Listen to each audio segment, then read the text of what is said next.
Welcome. In this video I'm going to show you how to create a countdown in an Instagram story.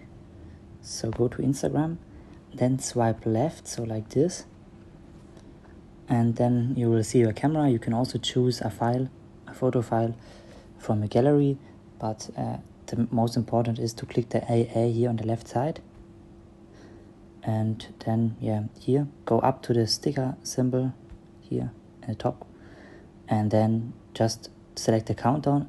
As you can see, for me it's already suggested.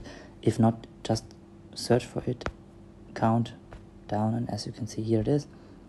Then you can just give it any name, so the weekend for example, and then you can select the date, so for example in 2 days, and then you can see it's already automatically added, and then you can just post your story, and that's it. Thanks for watching.